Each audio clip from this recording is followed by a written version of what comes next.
Natal acabou, mas o mercado da bola tá pegando fogo. Você não vai acreditar nas bombas que estouraram agora. Palmeiras tentando tirar o capitão do Botafogo e o Santos sonhando com a dupla Neymar e Gabigol. Nesse vídeo vamos reagir a tudo que a central do mercado apurou. Palmeiras abriu conversas por Marlon Freitas. O Botafogo libera?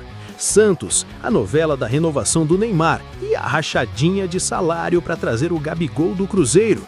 Flamengo, o que falta para anunciar o Filipe Luís? E ainda tem o Endrick de casa nova na Europa para tentar cavar uma vaga na Copa do Mundo. Já deixa o like, se inscreve para não perder nenhum lance desse mercado maluco e vem comigo conferir os detalhes.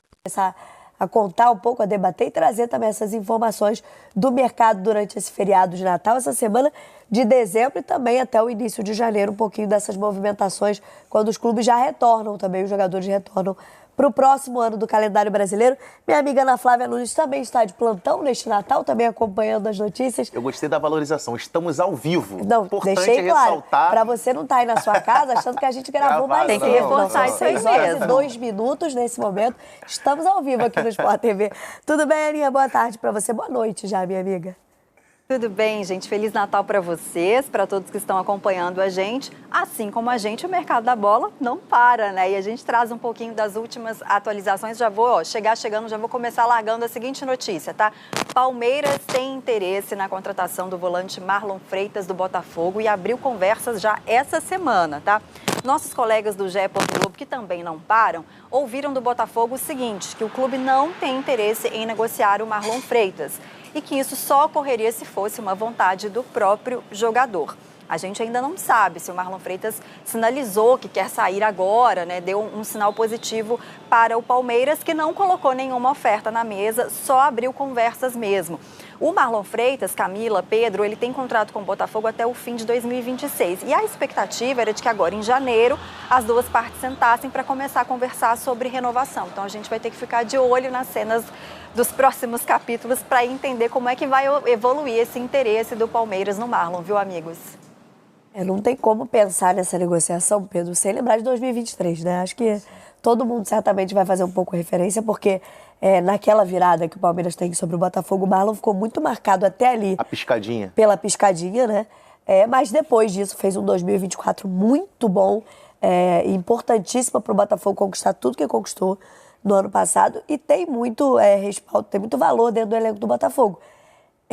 Imagino, um reforço importante para o Palmeiras, mas tem uma história, imagino que o Botafogo também tenha vontade de permanecer com um cara tão importante para a engrenagem do time, né? Assim, acho que é o tipo de negociação onde está todo mundo certo, né? O Sim. Palmeiras está certo em querer contar com o Marlon Freitas, que é um volante que nas últimas 2 temporadas teve boas atuações, grandes atuações. 2024, disparada, a melhor temporada do Marlon Freitas, formou uma dupla de volantes ali incrível com o Gregory no ano que o Botafogo foi campeão da Libertadores e campeão brasileiro.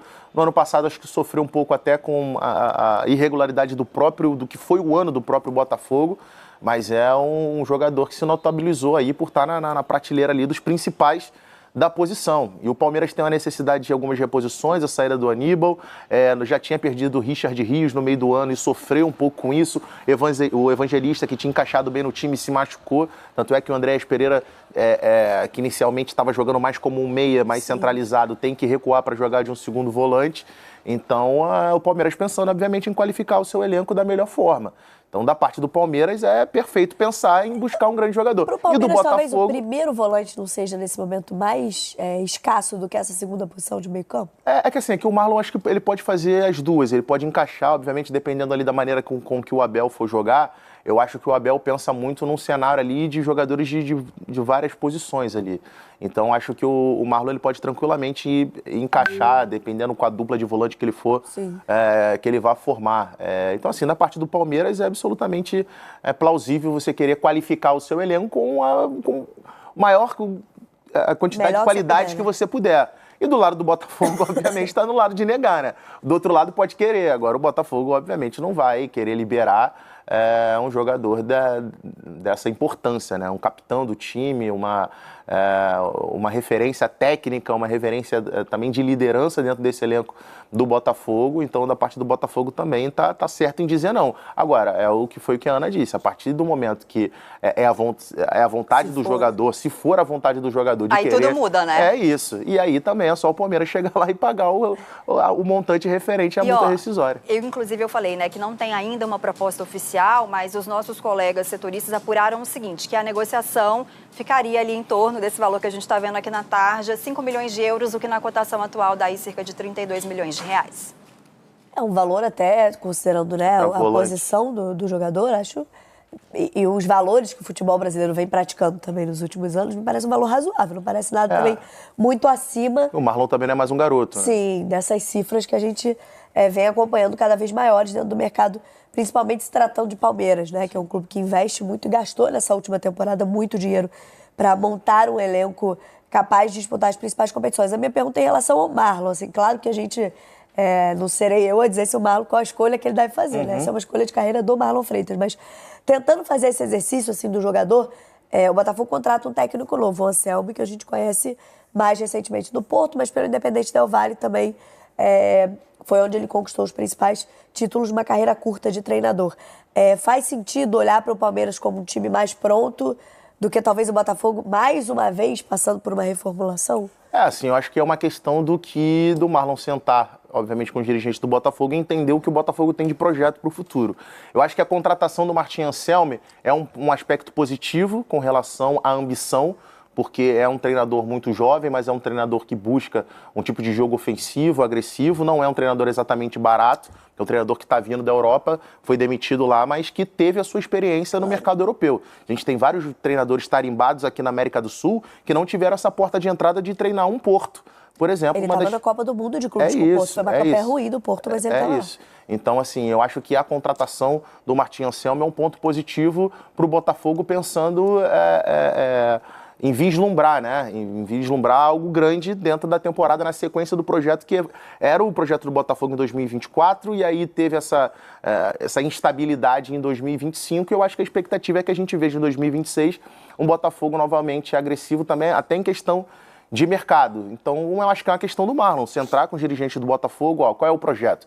O projeto do Palmeiras todo mundo sabe. Sim. O projeto do Palmeiras, ano após ano, já há quase 7, 8 temporadas, é de brigar por títulos, é de estar sempre ali nas cabeças. O do Botafogo foi isso em 2023, passou muito perto de um título brasileiro, foi assim em 2024, poderia ter sido em 2025, mas houve muitos erros, inclusive de planejamento da temporada. Então o que vai ser o Botafogo a partir de 2026? E aí, sentando, vendo que o projeto do Botafogo é um projeto ambicioso também, eu acho que a tendência, obviamente, é a permanência, né? Porque é um lugar onde ele já está muito bem instalado, onde ele é capitão, onde ele é líder, onde ele é tido como um ídolo da torcida, desse elenco atual.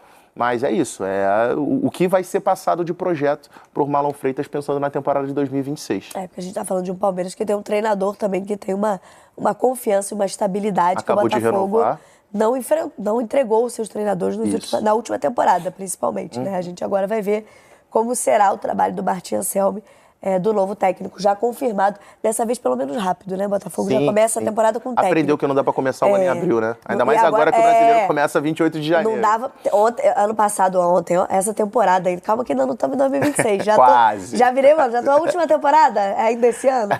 Nessa última temporada, o Botafogo disputa 2 títulos, né? Da Recopa Sul-Americana e da Supercopa do Brasil sem treinador.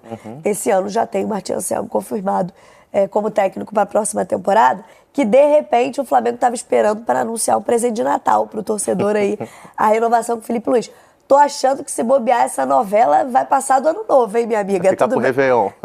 Olha, ainda é dia 25, será? Tudo pode acontecer, mas pelas informações que a gente tem, não é por agora. Só que o Flamengo tá muito otimista, né, ainda com relação à renovação de contrato com o Felipe Luiz e está trabalhando para até semana que vem, né, dar essa notícia que é muito aguardada aí pela torcida. O Flamengo esticou a corda até muito perto ali dos valores pedidos pelo Felipe Luiz e agora as duas partes estão trabalhando para discutir alguns detalhes, como, por exemplo, tem cláusula envolvendo a questão da multa rescisória, bonificações. Então, O Flamengo, assim, entende que está fazendo de tudo para atender os pedidos do Felipe Luiz, né? E agora está tentando acertar esses últimos detalhes para encerrar esse assunto, né? E confirmar o que a torcida está aguardando tanto, que é a renovação do Felipe. O clube, inclusive, com relação à multa rescisória, considera baixar o valor da multa, que é o ponto-chave nessa negociação mesmo, mas quer colocar algumas cláusulas para condicionar a liberação. Por exemplo, uma multa que vale para propostas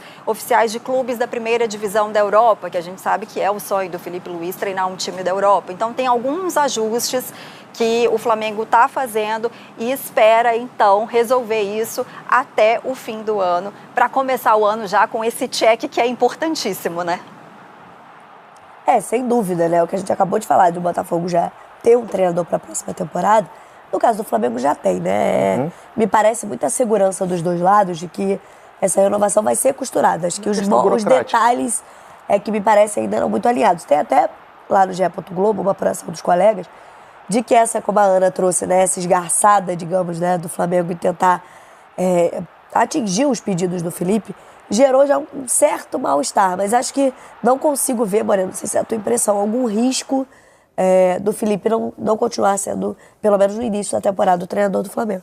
Assim, eu acho que o único risco seria o Felipe receber uma grande proposta nesse momento, no meio do ano, de uma grande equipe do futebol europeu, que a gente sabe que não é o comum de acontecer, pelo menos nesse período de janeiro, que corresponde ao meio da temporada lá. Então, normalmente, as grandes equipes, que é o que o Felipe Luiz tem como objetivo na carreira, normalmente as alterações são feitas ao término da temporada europeia, que corresponde aqui ao nosso meio do ano. Então, também acho que a questão de tempo é uma questão mais burocrática. Tem uma questão também de adaptação, porque o contrato que o Felipe Luiz tinha era um contrato de aposta, né? De aposta, de um primeiro treinador tendo o seu primeiro trabalho numa equipe profissional na carreira. Então, era um salário que estava entre os salários mais baixos entre treinadores do futebol brasileiro. E agora o salário dele... Não só entre treinadores, né? A informação dos repórteres... Era que era o mais baixo da Série A, né? Entre os jogadores do Flamengo. O salário do Felipe é menor do que a maioria dos jogadores que ele comanda no Flamengo. Então só que agora, o padrão do trabalho dele, ele passa para o salário ali das primeiras prateleiras do futebol brasileiro, porque o trabalho dele se tornou um trabalho de referência na temporada, né? A gente tem, obviamente, sempre que elogiar muito o trabalho do Guanais à frente do Mirassol, mas o Felipe Luiz está destacado do melhor treinador do país nessa temporada, com o título do Campeonato Brasileiro, com o título da Libertadores. Então, assim, é um salto muito grande. Então, porque normalmente quando você tem uma renovação de contrato com alguém que já tem ali, já foi contratado com uma base salarial, ou com pontuações dentro do contrato um pouco mais estabelecidas, fica mais fácil de você negociar. Fazer um reajuste outro, reajuste outro, você coloca uma cláusula e tira outra. O do Felipe não, o Felipe é um contrato que ele é praticamente em branco e você passa a ter um contrato mais robusto. Então é natural que você leve um pouco mais de tempo para acertar aqui, uma parte ou outra, abrir mão de alguma coisa, mas eu também estou contigo, Camila. Eu acho que é uma questão de tempo para essa renovação aí ser concretizada, esse presente ser dado para a torcida rubro-negra, quem sabe até antes do final do ano. Verdade, e é natural, né, como você falou, da valorização do Felipe, e quando a gente olha também para um clube, né, das cifras que o Flamengo tem movimentado, um clube bilionário, é natural que o treinador entenda que ele mereça estar alinhado com aquilo que o clube tem pago, seja para os seus jogadores, seja nas contratações, né? Não pode gastar muito em contratação e economizar no treinador que te entregou tantos títulos na temporada. Tem uma questão também da matéria também, da apuração dos nossos colegas do GE, que teria uma questão também do Felipe estar querendo um pouco mais de autonomia dentro do departamento de futebol do Flamengo, que isso poderia ter gerado algum desgaste nessa relação, mas é o tipo de coisa que é muito fácil de ser conversado, né? E acho que essa questão da cláusula que a Ana traz também é importante para o Felipe, né? Entender como seria uma liberação, como a gente falou, numa janela de meio de ano, pintando uma proposta de um grande clube europeu, ele certamente está se calçando para que essa escolha seja dele, né? Sim. E não uma multa bilionária, talvez, dependendo do contrato. Que o Felipe vai amarrar, mas enfim, essa é uma novela que a gente segue acompanhando, né? Todo dia tem uma atualização, um capítulo novo, mas ainda não chegamos no final, não temos aquele momento mágico da renovação, ainda não chegou no último capítulo. É isso. Essa novela que a gente segue acompanhando também aqui com a Ana e na Central do Mercado, pintando a renovação, claro, a gente vai trazendo informações. Outra novela, essa já é remake, tá? Essa novela que eu vou falar agora, essa já é Já é remake, já é nova temporada, né? Já é série. Não vale tudo. Neymar e Santos. Essa não chega a ser primeira temporada, né, minha amiga? Mas o contrato que já teve uma renovação no meio do ano, agora a tentativa também de que ele continue até pelo menos o Mundial, né? Exatamente. E aí é mais um desfecho que deve ficar para a semana que vem. Essa última semana do ano promete estar no mercado da bola. Porque o que acontece? O Santos enviou uma documentação para a equipe do Neymar e espera a devolução desses documentos até o dia 28 agora, porque aí qual que é o plano do Santos? Recebe o documento de volta, faz os ajustes que precisarem ali, né, o que for necessário, e aí devolve já para assinar. A ideia do Santos é realmente assinar antes da virada do ano, até para que o Neymar não fique livre no mercado, para evitar qualquer coisa. Mas a expectativa do Santos é de que realmente isso se resolva na semana que vem. O clube até já imaginava que isso ia se arrastar mesmo até os últimos dias do ano. Então, assim, está na reta final ali, falta muito pouco para que o documento seja assinado pelo jogador e também pelo clube. A gente lembra, Neymar, que recentemente fez uma cirurgia no joelho, está se recuperando e ele deve voltar a jogar então em fevereiro, quando já tiver ali Campeonato Paulista e também o Campeonato Brasileiro. Uma negociação, tô brincando aqui porque já não é a primeira vez, né? O Neymar assinou com o Santos até o meio da temporada, no contrato de 6 meses, até para entender como ele voltaria pós-lesão, né? E aí já houve essa dúvida na parada para a Copa do Mundo de Clubes. O Neymar se despede muito mal, porque ele tem aquela expulsão, né? Fica fora da última rodada antes da Copa do Mundo de Clubes. Exatamente, contra o Botafogo. E aí, de novo, essa expectativa. E aí, vai jogar mais 6 meses, ele renova. E no final da temporada, nos últimos 3 jogos, justamente, Pedro Moreno, é quando a gente conseguiu ver um pouco mais daquele Neymar que a gente esperava decisivo pelo Santos na temporada. Era um momento ali também, Santos brigando contra o rebaixamento, mas foram jogos que, de fato, o Neymar apareceu um pouco mais como esse cara que poderia e fez a diferença naquele momento também para o Santos conseguir resultados importantes, né? Fez o que se esperava dele, né? Foi decisivo em jogos chaves. Obviamente, a gente tem que ponderar que foram confrontos diretos contra equipes da parte de baixo da tabela também. Mas o Santos até então vinha encontrando dificuldade, inclusive contra essas equipes. Então o Neymar fez o que se esperava dele, inclusive jogando no sacrifício, enfim, toda a história que a gente sabe. Também acho que é outra renovação de contrato que eu acho que é questão de tempo da gente ver se concretizando, até porque, na minha opinião, hoje o Santos é a única equipe que pode dar, dentro aqui do cenário, do que a gente sabe, né, de propostas pelo Neymar, eu acho que o Santos é a única equipe que pode dar para ele condições de continuar mantendo vivo o sonho de jogar a Copa do Mundo do ano que vem. Porque se a gente for pensar, por exemplo, no que se fala, né, de contexto de Neymar, uma negociação pré-MLS, eu acho que nesse momento para ele, pensando em Copa do Mundo, seria um tiro no pé. Porque até ele chegar lá, até conseguir atuar, é um futebol de um nível muito abaixo. Então acho que dificilmente ele teria atuações jogando na MLS. No contexto ali, eu acho que seriam atuações que poderiam ser muito boas, mas que dificilmente iriam chamar a atenção do Ancelotti. Então eu acho que o melhor cenário possível para o Neymar seria uma recuperação mais rápido possível dessa cirurgia no joelho, ele conseguindo voltar a jogar o futebol que a gente imagina. A expectativa é que ele retorne em fevereiro, né? Então, acho que essa questão do calendário, da mudança do calendário, o Campeonato Brasileiro começando dia 28 de janeiro, para ele é muito positivo, porque com o calendário anterior, com o Campeonato Brasileiro começando só lá em abril, ele ia ter praticamente ali Campeonato Paulista. Sim. Jogos assim contra equipes de nível técnico muito abaixo. Então ele teria ali, vamos colocar em confrontos mais parrudos, né? Ele teria abril, basicamente abril e maio, final de maio, se eu não me engano, já é a convocação da Copa do Mundo. Então ele teria praticamente um mês contra grandes equipes para conseguir, de alguma forma, chamar a atenção do Ancelotti. O Campeonato Brasileiro, começando dia 28 de janeiro, ele voltando em fevereiro, ele vai ter fevereiro, março e abril. E tem uma convocação em março, né? Exato. Assim, eu nem estou contando nessa convocação de março. Mas, assim, ele teria 3 meses para conseguir ter atuações num nível que, de certa forma, pudesse chamar a atenção do Ancelotti e encontrar uma vaga para ele entre os 26 entre os 26 convocados. Então, essa questão da antecipação do calendário do Campeonato Brasileiro começando em 28 de janeiro, acho que é muito benéfico para o Neymar. Agora, a questão toda é que depende da parte física dele. Ele hoje não é um jogador da seleção brasileira por conta da parte física. Parte técnica, como você lembrou, no momento decisivo em que ele foi chamado, ele conseguiu entregar. Agora, se ele estiver bem fisicamente, a probabilidade dele conseguir estar na Copa do Mundo, eu acho que é muito grande. A questão toda é qual é a probabilidade dele conseguir estar ali no seu 80% da forma física que seja, até maio, até junho, mais ou menos, período de Copa do Mundo. Pelos últimos anos, infelizmente, é muito pequena, né? Os últimos anos foram de muitas lesões e pouca sequência. Foi até a maior sequência do Neymar nos últimos anos, foi nessa temporada, pelo Santos, mas ainda muito distante fisicamente do que a gente imagina para ele ir para uma Copa do Mundo. Mas, enfim, a partir de fevereiro, a expectativa dessa recuperação do Neymar, já voltando aos treinos e aí aos jogos no Santos, esperando essa novela da renovação também.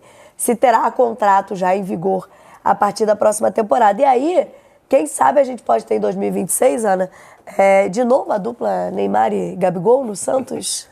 Essa é a expectativa do Santos, né? Que tem esse sonho de levar o Gabigol de volta. Já sinalizou isso para o Cruzeiro e recentemente os dois clubes voltaram a sentar para conversar sobre essa possibilidade, porque os dois lados entendem que pode ser mesmo a melhor saída, inclusive por empréstimo, com aquela rachadinha, um meio a meio ali para pagar os salários do jogador, que já sinalizou que não abre mão de nenhum valor, de nenhuma parte de salário para ir para o Santos. E o entendimento também, no geral, é de que a melhor saída seria essa mesmo, porque com a chegada do Tite ao Cruzeiro, o Gabigol ficaria ainda mais sem espaço, numa situação desconfortável, porque a gente sabe que eles têm um histórico muito ruim. Então, os dois clubes entendem que a melhor saída é essa, um empréstimo, dividindo aí, né, os custos do jogador, e aí agora a gente tem que esperar a evolução dessas conversas para ver como é que isso qual que vai ser o desfecho disso em breve.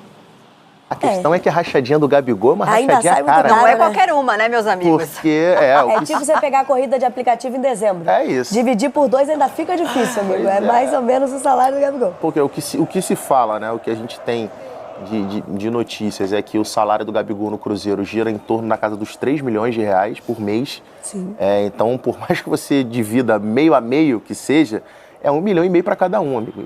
Imagina você pagar 1,5 milhão de salário para um jogador que sequer está no seu elenco. Então, não, e realmente... 1,5 milhão para um Gabigol que não foi titular na última temporada. Né? A gente está falando de um jogador. Não é o Gabigol 2019, não. 1,5 milhão de salário. Não, quando ele sai do Flamengo, ele já não é mais um jogador de 3 milhões de reais. Então, a aposta do Cruzeiro era, de repente, de um Gabigol que conseguisse retomar aquele futebol e que a queda dele de rendimento no Flamengo pudesse ser algo atrelado à questão de desgaste, de fim de ciclo, de um ambiente já um pouco mais pesado para ele. Só que ele chega no Cruzeiro e ele não consegue retomar, ele não consegue ser aquele Gabriel de 2019. E a gente viu vários outros jogadores no Cruzeiro que desempenharam muito bem ao longo da temporada, né?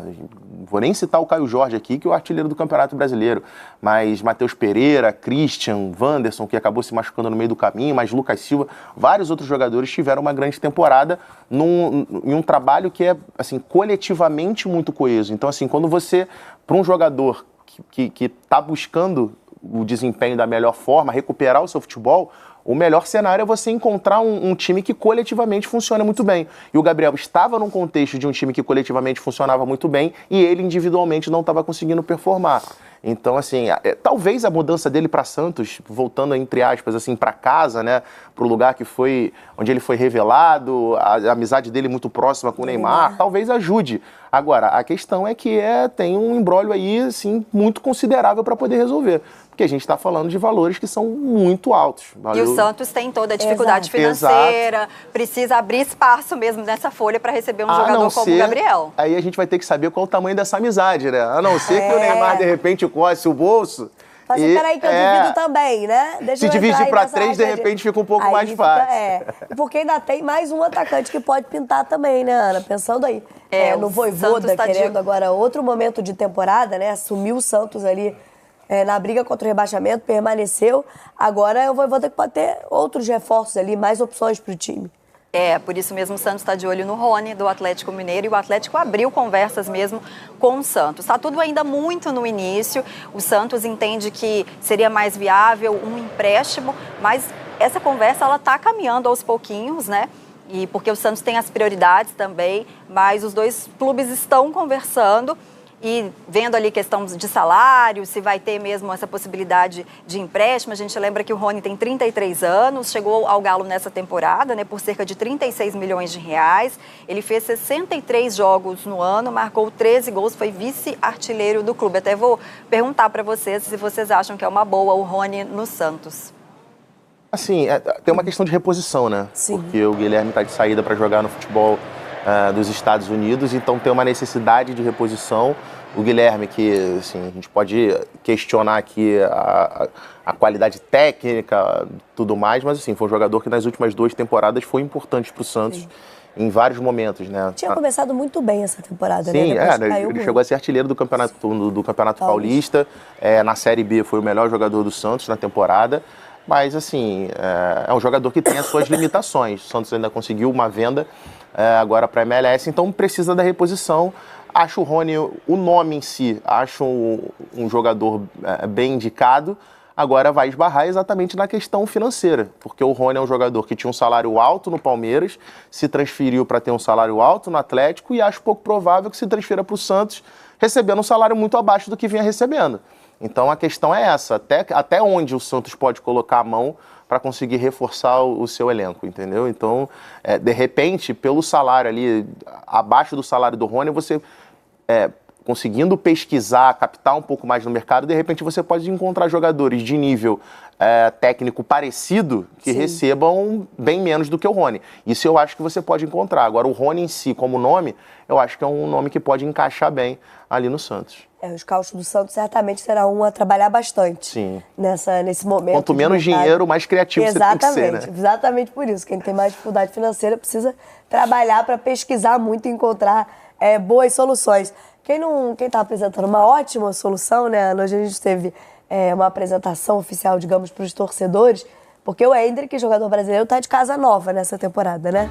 Pois é, né? E a gente está até vendo agora o vídeo do anúncio, né, do empréstimo dele para o Lyon.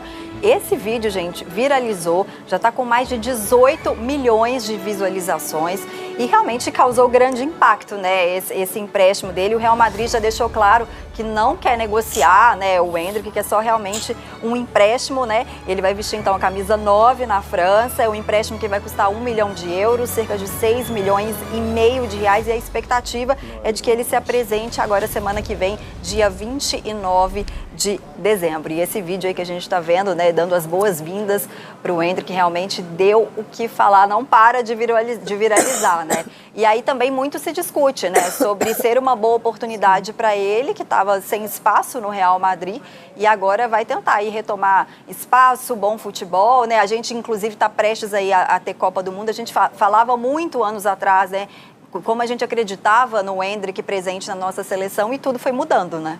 Com certeza, e principalmente pelo fato dele não ter, de fato, muitos minutos. Exato. No Real Madrid. Agora eu fico pensando, mano, se dá tempo ainda. Eu confesso que sofro um pouco. Eu sou uma das pessoas que sofre pelo Endrick não ter tantos minutos com a seleção nessa última temporada e tá, pra mim, um pouco distante dessa lista de 26 pro Mundial dessa próxima temporada. Você acha que dá tempo ainda no Lyon de convencer o Ancelotti? Eu acho que dá, assim, de fato, ele nesse momento ele tá lá pro final da fila, Sim. Realmente, mas é uma corrida contra o tempo que ele tem. A gente citou o Neymar agora há pouco, o caso do Endrick tem lá suas semelhanças. É claro que a gente está falando primeiro de um jogador que está lesionado e um outro jogador que está buscando espaço para jogar. E eu acho que esse movimento dele é, assim, completamente correto. Ele ter buscado um outro clube na Europa que vai dar ele minutagem, provavelmente vai chegar já para ser titular, pegar a camisa, até o número da camisa já, a camisa 9, provavelmente vai ser para pegar e já começar jogando. O Lyon nessa temporada no Campeonato Francês não está muito bem, está na 5ª posição nesse momento. Ele está no meio de temporada na Europa, sempre é bom lembrar isso. Isso, mas não fez uma boa primeira metade de temporada no Campeonato Francês, está na 5ª posição, mas é o líder da Liga Europa. É o primeiro colocado da Liga Europa. Então, assim, vamos colocar aqui o Lyon brigando pelo título da Liga Europa, conquistando uma Liga Europa, e o Endrick num cenário de relevância dentro do time fazendo gols, eu consigo ver o Endrick chamando a atenção do Ancelotti e estar na lista dos 26 convocados. Agora, assim, tempo dá, mas ele vai ter que ser lá o fenômeno que a gente viu ele sendo aqui nessa temporada de Palmeiras. Vai ter que remar muito, Endrick, aí nesses próximos meses. Mas o moleque tem bola pra gastar. Tem muito, né? Eu sinto, a gente precisa de um 9, assim, né? Vamos lá, vou continuar torcendo para que tenhamos até esse próximo Mundial